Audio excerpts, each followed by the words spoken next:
Welcome to the Influential Personal Brand Podcast. This is the place where we help mission-driven messengers just like you learn how to build and monetize your personal brand. My name is Rory Vaden, and I'm the co-founder of Brand Builders Group, a Hall of Fame speaker, and New York Times bestselling author. And this show is to help experts learn how to become more wealthy and well-known. I know you're going to love it. Thanks for being here. Let's get started. Well, something very unexpected happened in my journey a couple years ago. I was reading a book to my son, Jasper, and as we do often, almost every night, we read books to him. And I had this epiphany that all these kids' books are crap. And a few weeks later, God hit me with a download where I went and wrote a kid's book that is called Be the Buffalo. And I wrote that entire book in about 45 minutes. And I never, ever expected to be an author in the first place. Definitely never expected to be a children's book author. And lo and behold, here I am now, a children's author. And so I am suddenly curious about children's books and how do you write them? How do you sell them? And then recently, I was every year we host this. I co-host this best-selling author meetup with Donald Miller and Mike McAllowitz and our late friend John Rulin and John Gordon and several other people. And it's not a ticket you can buy. There's lots of people who want to come to this, but it is an invite-only event, and the only way you get invited is based on your actual book sales. And so we research these potential people to come so that we have real colleagues and no one's making money from it. We're all sharing collaboratively. And that is where I met Mike Thomas, who you are about to meet. And I have become enamored and fascinated with Mike J. Thomas. Specifically, my son has become enamored and fascinated with Mike Thomas. So Mike is the author of a children's book series that, if you're watching this on YouTube, you can see me holding it up. It's called The Secret of the Hidden Scrolls. And it is a time travel adventure series that helps kids explore the Bible and grow in their faith. And Mike, this series has sold over 650,000 copies. It grows every single year. Mike recently signed a deal with HarperCollins and Zonder Kids to expand the series. He's got experience both traditional publishing and self-publishing. And Jasper bugs me on a nightly basis. I'm not kidding. Jasper has read this whole series 3 times, like through every book, cover to cover, 3 times. And he always asks me, he's like, when is your friend going to write another book? When is your friend going to write another book? And so I was like, Mike, is there any chance that we could have you come on the podcast, hear your story? Mike also is got a lot of experience in marketing and helping other authors to sell more books without having lots of, social media followers and not having a huge email list or a huge ad budget. And he was the president and chief marketing officer of an educational fundraising company. So anyways, it was all of those things that made me say, we got to get Mike on the show. Mike's been so gracious to Jasper and me, and now to you, coming to share his wisdom. So Mike, welcome to the show, my friend. Well, Rory, thank you for having me. It is a joy to talk to you, to share this information. And that's amazing that Jasper's read it 3 times. I have to say that's probably more than I've read the whole series. I did have to go, since I'm extending the series, I did go back and reread it. And I was like, there was so many things I just didn't even remember writing. But it is a joy to be here. And I can't wait to share whatever information that would be helpful to you in your children's author adventure Journey, or to your listeners. Yeah. So tell me, where did the idea come from? I mostly want to hear about how you marketed and sold it and made it, but where did the idea originally come from? The idea came when my youngest son, Peter, was in 3rd grade, and he had a book report due. And he went to a Christian school, and I looked at the book report list, and I knew he was a reluctant reader. And if he was going to take the time to read something, I wanted it to be something interesting to him, something that could help him grow in faith, something that would be fun. And I looked at the book report list, and I just couldn't find it. It was not there. And so then I went to Barnes and Noble. I said, well, surely they'll have it. And I went back and there's this tons of books for his age group, everything you can imagine. And I couldn't find it there. And so I went home and told him, and he said, well, why don't you write it? And I was like, Nice. I was like, okay. I hadn't thought of that. I hadn't, at the time, I wasn't an author. I did a lot of copywriting and things in marketing, but I was like, okay, let me give it a shot. And so I wrote it, and I read it to him, and he liked it. And I was like, well, of course you like it. You're the hero of the story. And then he goes, read it to my class. And I'm like, oh, next stage. I didn't imagine this getting beyond just him. And so I went and read it to his class, printed it off on 8.5 by 11 sheets of paper, and just read it through to them. And I could see the reactions. I could see, what worked, what didn't work. And I would run into him in the hallway, some of his classmates, and go, when's the next book coming out? I'm like, I didn't think of a next book. So I said, well, maybe there's something to this. And so I wrote another book and another book. I wrote 3 books, and I self-published those. And what I wanted to make sure was that it worked locally. I wanted to make sure, like, I could see that it was having the effect that I wanted to have. I wanted to make sure that it was helping kids learn about the Bible, grow in faith. And when I saw it actually happen, I was like, okay, this is something I can get behind. This is something, because as an author, sometimes we're kind of afraid, to be honest, to put our words out there. We're afraid that it's not going to work. We're afraid that it's going to be laughed at or rejected. And so I just kind of had to wait and see if it had the effect that on the reader that I wanted. And once I saw that, I was like, okay, I can get behind this. I can promote it. I can get it out into the world. So that's kind of the journey. I love that. And then from that point, it got picked up from a publisher, and I went kind of that route and ended up writing 9 books in a 3-year period. Wow. So when you first wrote the books, did you have them printed and like bound, or was it just like a Word document that you printed out and took into his class to read it?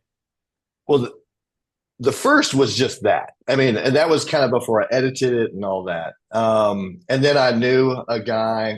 I was like, okay, these are chapter books, children's books. You're going to have artwork. And so I worked with a guy named Cody, and I said, hey, here's the concept. Can you do some art for me?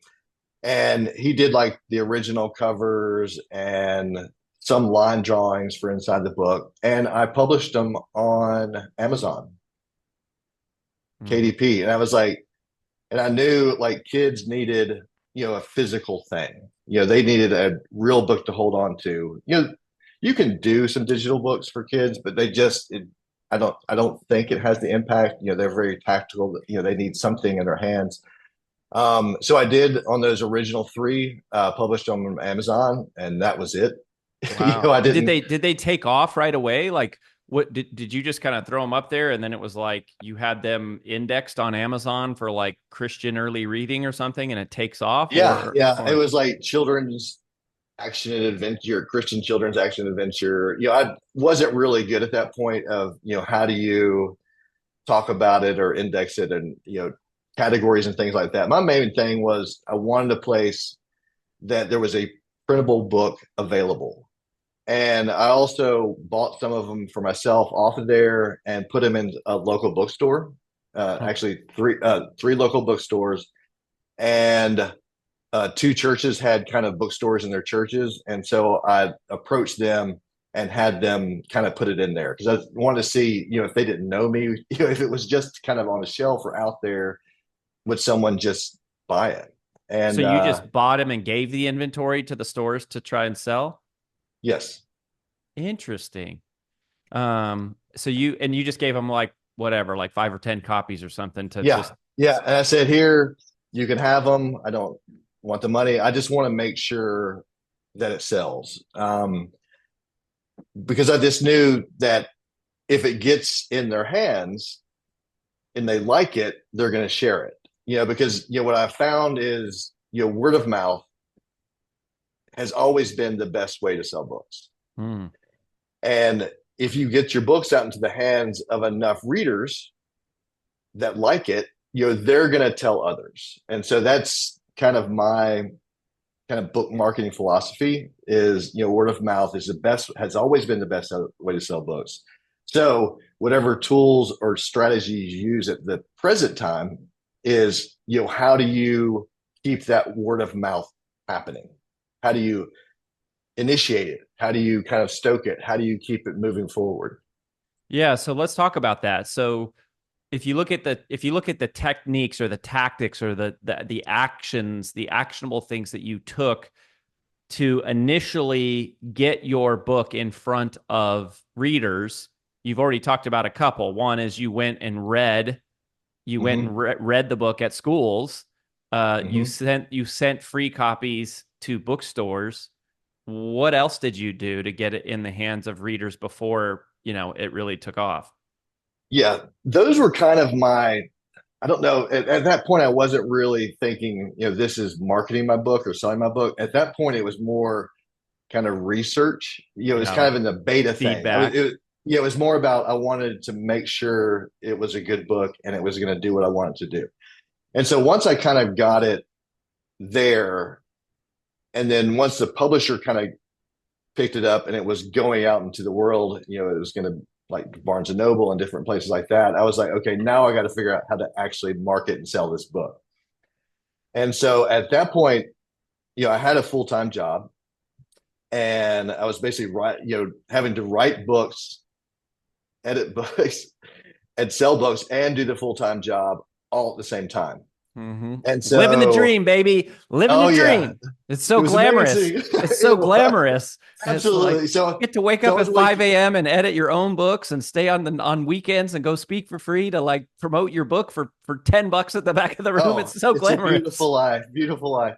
And actually, 5 a.m. is when I would get up to write. 5 a.m. I would write, and then write for an hour and a half, 2 hours, then get ready to go to work. And so when the I did books, that this morning, by the way. We're writing our first book in 10 years, and I have been doing that every morning for like weeks. So it's just yeah, and it's there's something about that 5 a.m. because it's like you can just get enough time in before the kids wake up and things get oh going for yeah, the oh day. yeah. No one else is expecting your time at that point. So yeah, so when it came to that point, I was like, I kind of dove in to like what is the best, easiest, quickest way to market a book. And if you go to Google, you're gonna look at book marketing. I mean, there is an insane amount of advice out there. Some of it is decent. Some A lot of it is really kind of gammy, to be honest. Mm-hmm. I mean, you look it up and you can after you've seen enough marketing stuff, you can look through it and you say, "Oh, this is someone's trying to take advantage of someone here." And so I kind of went all through that. I had also a friend, Tim Grawl, who was a book marketer, and so I kind of talked to him and said, what would be a good strategy here? Um, but oddly, I kind of got this. Basically, let me say, I did one thing Mm. and one thing only for those 3 years. And I'll tell you that in a second. And Yeah. so I was watching. Cliffhanger, Yeah, cliffhanger, cliffhanger. yeah, Let's roll to our sponsors. Be back in just a break. Be back right after yeah. this short commercial break. Um, Cliffhangers are fun in books. And so it kind of came as epiphany. I saw Gary V had a thing with some rappers, and they were starting off and they're like, how do I get my music out there? How do I? He's like, look, just get people to hear your music and share it with people. And they're like, well, how do we do that? And he goes, just get on Instagram, go to the influencers, DM them, reach out to them. I was like, okay.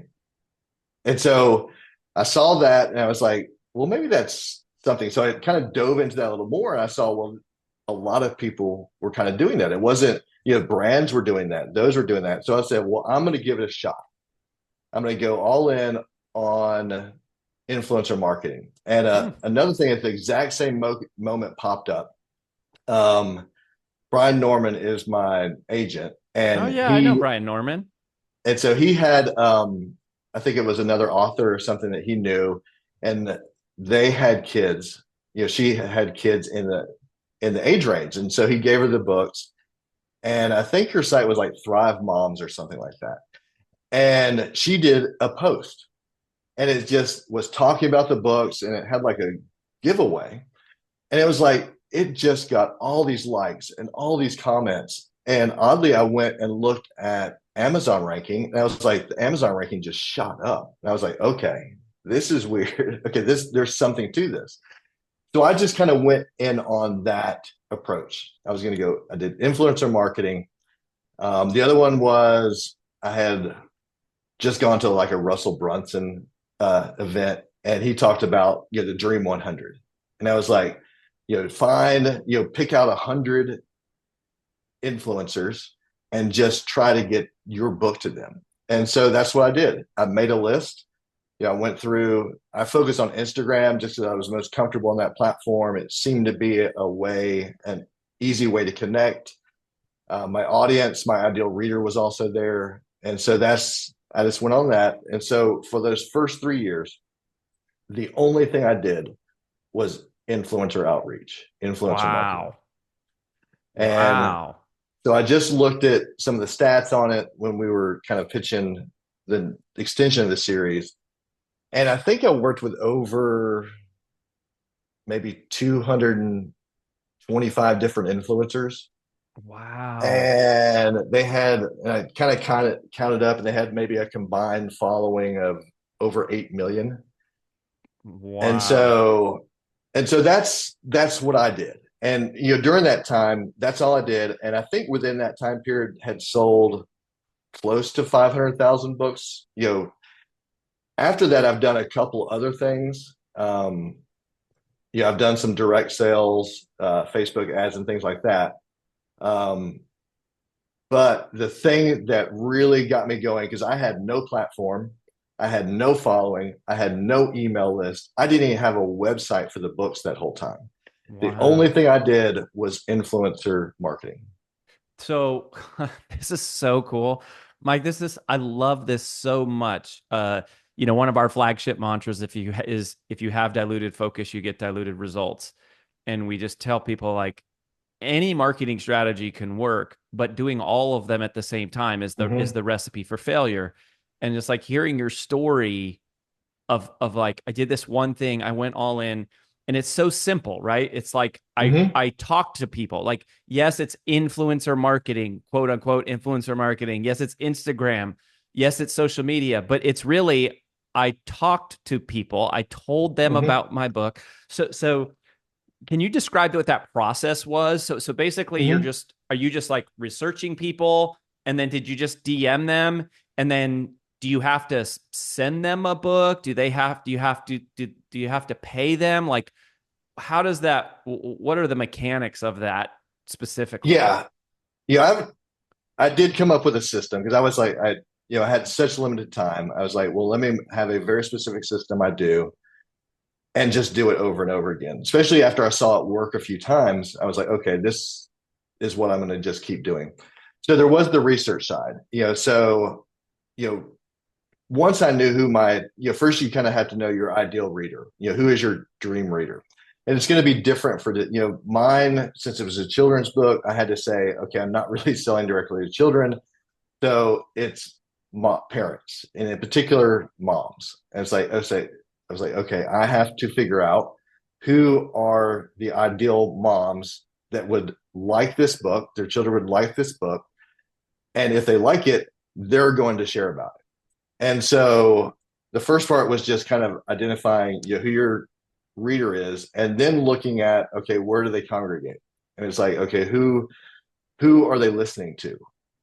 And so that's where I kind of said, okay, let me look through the influencers. Let me look through and when you say influence, like you said, there's not like a tag on there that, okay, give me the list of influencers. It's basically you just looking at Instagram and seeing who has a decent amount of followers and are getting engagement and are talking about the things that my readers like hearing about. Um, And so I would just go through and find the ones I thought fit that criteria. Once I kind of knew who they were, once I could picture that person, then I just went through and found that person on Instagram. I mean, there's techniques to do that. You can look at hashtags, you can look at Instagram will tell you who is like this person, once you find another person. And I would simply, there was some steps, I would kind of follow them, but it really did come down to messaging them, making that outreach. And I kind of did a kind of a framework on what does that message look like? How do you, and you actually shared the exact message that I shared with those people over and over again at the beginning when you when you were introducing me. I would basically say, "Hi, my name is Mike Thomas. I'm the author of The Secret Hidden Scrolls. It's a time travel adventure series that helps kids explore the Bible and grow in faith. I think it would be a perfect fit for your family. Would you like a copy?" And that was it. So that message would be different for different people, but you just have to kind of have the thing that connects, that they know, okay, this is something I'd be interested in. Let me look at it. And But you for led me, with giving them a copy. yes, You did not lead with, would you post about it? Would you interview no, me? What you just said, can I give you a copy?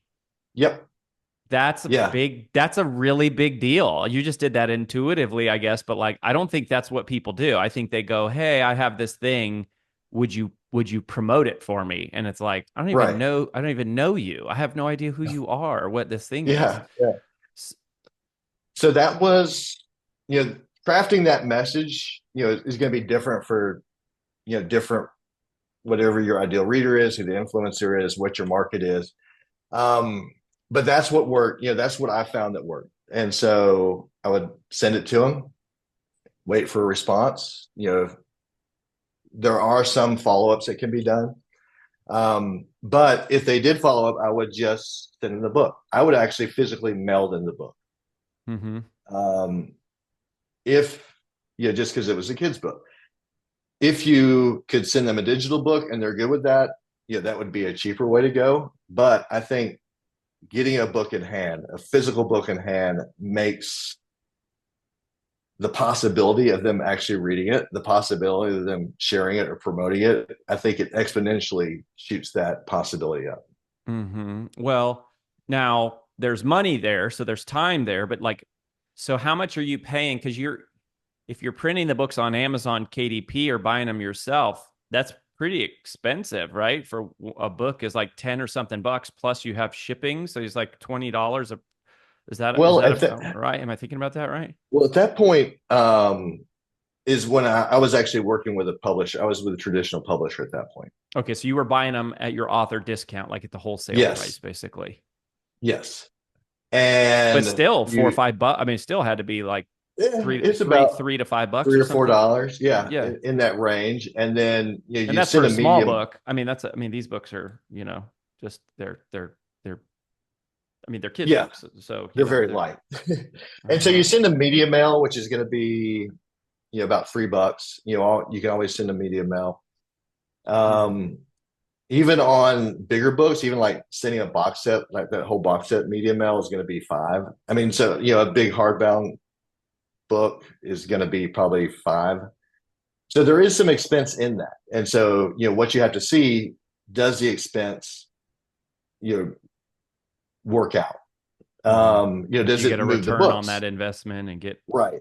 And for me and for others I've seen, you get a good return because, again, word of mouth is what sells books. So if you get someone presenting to their audience of 2,000 people, 50,000 people, and they're saying, check this book out, my kids loved it, or I loved it, go get yourself a copy. I mean, that is going out. That's better than a Facebook ad. It's better than you telling about it. When you have someone that they know, like, and trust telling them that they should get this book, it's just a much better marketing avenue. Mm-hmm. I love it. I love it. So then. So you send them the book, media Hmm. mail, and then you wait for response. If they don't respond, then do you just kind of follow up? And this is all in DMs, right? So you're just like Yeah, messaging, yeah. you're just messaging them like, hey, did you get the book? What'd you think? And they're like, oh, I haven't had a chance to read it yet. And then you like wait a week and like ping them back and what'd you think? And then it's just basically that. And then if they say I got it, I read it, I loved it, then do you ask them to post about it, or do they you kind of hope they do? Like what do Yeah, you that's interesting. I've played with that both ways. Um, Oddly, usually if you just said, I just wanted to make sure you got it, they would say, oh yeah, I was just meaning to post about it. It's an interesting, I, a couple times I would say, no, I'm trying to think. I was actually just too uncomfortable to ask them to post about it, to be honest. Mhm. Okay. Um, and they would just kind of post about it. And I, I've never worked, some of it is there's an understanding in the exchange that that's the possibility of happening, because that's what they do. They're posting content for their followers. They want to give good, valuable stuff. And if they really love the book, they're going to do that. And it was like, I didn't want to push them if they didn't really love the book or believe in the book. Mhm. So if they do, then they're natural, in my experience, they naturally posted. Um, there was a kind of another step that I would take with some, and that would be a book giveaway. And so a lot of times they would post it. And if we had a good kind of communication back and forth, I would say, hey, would you like to host a book giveaway? Mm. And in those cases is where you'd really kind of see engagement shoot up. Um, but I never would out the gate say, hey, do you want to do a book giveaway? It always kind of started as just saying, would you like a copy of the book? I think it would be a great fit. And from that point, if they posted and got a lot of engagement, and even, we kind of kept the dialogue going, then I think the next step was kind of a book giveaway, hosting a book giveaway. So Wow. And then that was kind of my system. And then as I would kind of keep in touch with them, because each time a new book would come out, I'd reach back out to that group and say, hey, I've got a new book coming out. I can send you an early copy. Would you like to have it? And so it just kind of grew over time also, with each thing, there's a new crop, a new crop of influence just to kind of add in there. And it just kind of kept growing. The other kind of byproduct was it helped um, I still don't have a ton of followers, maybe 6,000 something, but I started with like 15. It was, my family and friends. But, when they were posting, people would kind of check it out and follow you. So there was this natural kind of thing that helped that rate, rise as well. hmm um when you did the book giveaways, would you just give them like 5 copies or something, or 10 or 20? Like how many books are you talking about for a book I giveaway just did usually? a single giveaway, Oh, and it was one just book. like, yeah. And as it got to be the book set, it depended on how many, when I had 5 books, I would basically give away a set of the books, and that was it. There was like one winner, and I kind of had a pretty simple system of like, here's what they post, here's kind of what it says. Once you choose the winner, you send me the address, I fulfill it for you. So they never had to kind of get in the middle. They simply did a post. They chose the winner from their comments and likes, sent me the information, and I fulfilled it. And did several of those, and it did really well.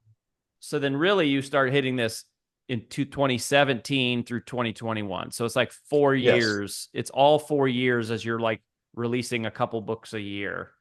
And Yes. this is like what you're, because that was the other thing. You said Russell Brunson, like Russell Brunson, that's all like 2015 plus Yes. probably. Um, Yeah. so yeah, so that makes sense. Okay, so then it's really like there's really like a 4 year period that you're hammering this. So that's what I thought, because I thought this is pretty recent stuff. Yes. Um, and then Um, and so you did, and so over that time, you just it started to consistently sell, and it's added up to hundreds of thousands of copies.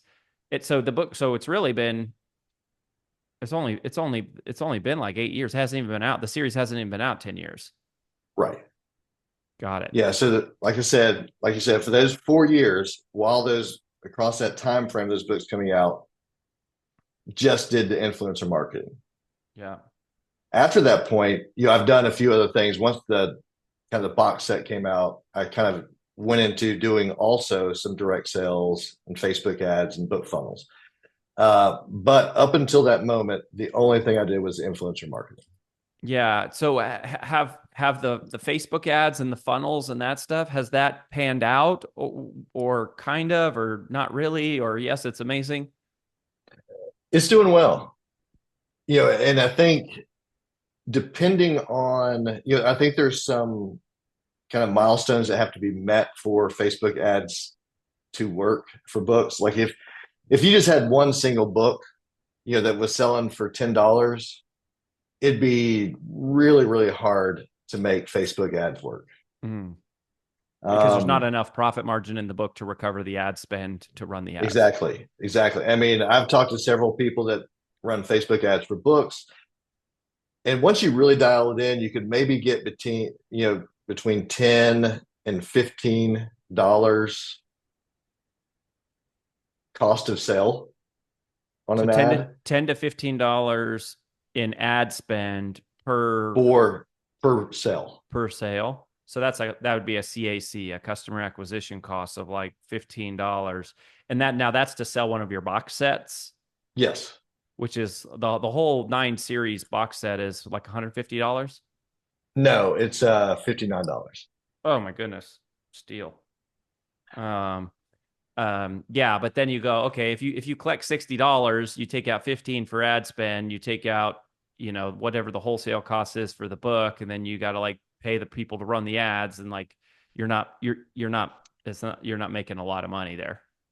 Right. But Yeah. you're breaking even. You might be breaking even or something. I do a little better than break even. So but the thing that I found was that although I was picking up, the ads themselves point directly to my site where I sell them directly, secretofthehiddenscrolls.com. And so they go there, you can buy the box set. Right now I have like a 25% discount. You get some worksheets with it. So you can have some things to help promote it there. So I sell enough books there to more than cover the ad spend.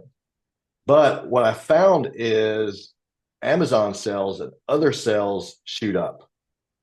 Because what happens is, and you know this, and anyone who shops knows, if you look at a product, you say, oh, this looks great. You go right over to Amazon and say, what's Amazon got it for? So if you got Prime, you're going to get free shipping. So a lot of people are going from my ad to my website or seeing it over and over, and then going to Amazon and buying the book there. Now, I've tested this several times and say, I'm going to shut off the ads and see what happens.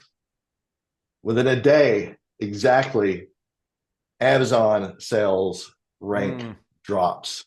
I mean, it just to the moment. You can see that the sales start drying up there too.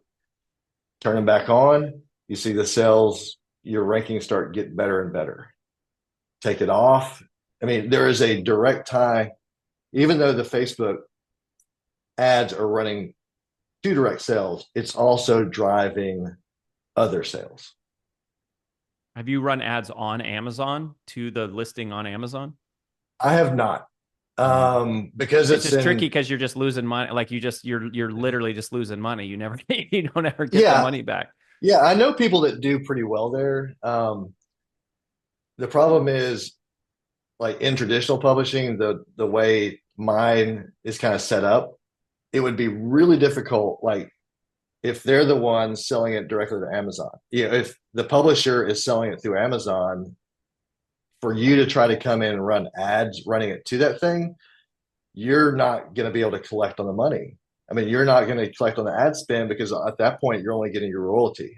Mm-hmm. And so it just makes it where, for traditional publisher, published authors doesn't really make sense, or makes it difficult on Amazon ad spend unless you're just doing it to kind of, again, get the book out there, get it in the hands of readers, knowing that word of mouth is eventually going to be the thing that really makes it expand and grow. Mhm. But I don't have any expertise on Amazon ads, so I can't really be helpful in that area. But when you run the ads, you just run, like you're saying, like a Facebook ad, just directly to your book page to buy direct, like direct to consumer, check out, here's a shopping cart, put a credit card in, and Mm-hmm. then how does the publisher mail those books out, or do you have to buy your inventory from the publisher at wholesale and then like put them at a warehouse or something and have them mail out? Like, how do you deal with the mailing part of the direct sales? Yeah, I buy them from the publisher. And so every couple of weeks, I'll just place an order, just to kind of keep, over time, I know how many I'm pushing out or how many I'm selling. And so I'll just have them send me the box sets in our back bedroom. We've got a table set up. We've Oh, so got you send them from the the house. boxes. Mhm. Got it. I've got the boxes. I run it on a Shopify site. Love it. I mean, it is just can't say enough good about it. Just how it tracks things and how the shipping works and things like that. And so, yeah, so we get the orders, we print the orders. My wife boxes them up, Wow. takes these daily runs down to the post office, and it ships out. Wow. Man, this has been so awesome, Mike. Thank you so much. I mean, just it's inspiring to hear the story, but actionable to hear the strategies, and it's just, and I hope you feel how much of a difference it's making. Like not just making money and like doing this cool artistic expression, but just like, I mean, as a parent, I struggle so much. It's really important to me to curate what my kids are reading to just make sure they're not being fed, stuff that is going to be crazy. And it's a really wonderful blend of what you put together here. And I appreciate you telling me that because it's tough as an author. A lot of times you're kind of disconnected, from the reader. And I remember early on, just like getting up at 5 and doing these things and figuring out how to do the marketing. It's just a task. I mean, it can turn into work. And unless you have kind of that mission or that calling and believe that this book is actually going to make a difference, that's the thing that keeps you moving forward. And so at one point, some point along the way, I started to receive the messages, from parents and from kids. And when you see the transformation it can help make in people's lives, that's what gives you the fuel to kind of to keep moving forward in those other tasks. well, keep it going, brother. So nice Thank to you. spend time with you. Appreciate all the wisdom, and we wish you the best. Thank you very much.